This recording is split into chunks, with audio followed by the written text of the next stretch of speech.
Existe um grupo de indivíduos que é o que mais sofre ódio e repúdio pela população em geral: os mutantes. Stan Lee e Jack Kirby criaram em 1963 o primeiro quadrinho dos X-Men publicado pela Marvel Comics. E logo em cima do título, apresentava esses seres como os super-heróis mais estranhos de todos. Isso era meio bizarro, já que a equipe tinha um personagem que soltava raio pelos olhos, um que transformava as coisas em gelo, outro que voava com asas de anjo, outro que tinha a agilidade de um animal, uma outra que tinha telecinese e eram dirigidos por um homem que tinha telepatia. Nenhum desses poderes é tão fora do normal dos quadrinhos para que esses personagens fossem considerados como os super-heróis mais estranhos de todos. O que eles tinham de diferente é que eles nasceram assim. Não necessariamente eles tinham nascido com poderes, mas a manifestação dessas habilidades não foi um acidente, não veio de forma externa, isso veio de dentro deles, do seu próprio DNA. Eles não se transformaram, não escolheram ter isso, eles eram assim. Essa diferença do padrão veio dele próprio, dos seus genes.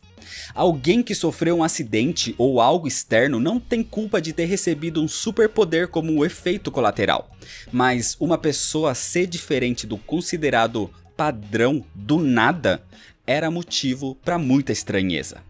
Por isso, os mutantes sofreram preconceito da sociedade inúmeras vezes mais que outros super seres.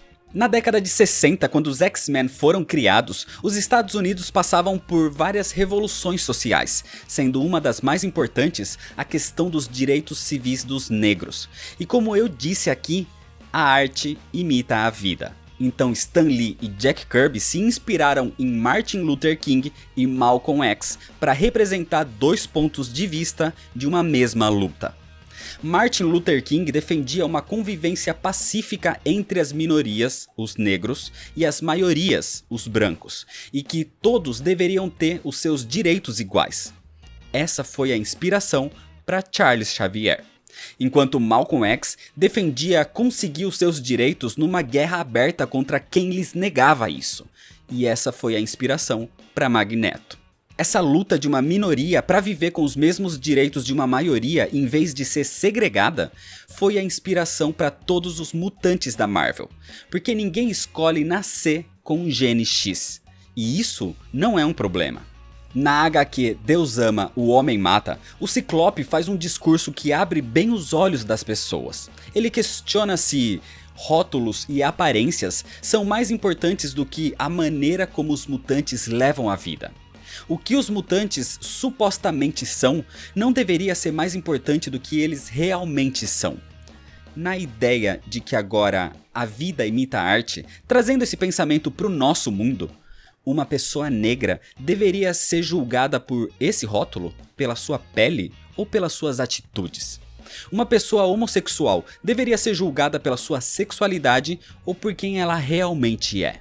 Isso não vale só para esses dois exemplos. Os X-Men foram criados como representações da luta de minorias em todos os aspectos.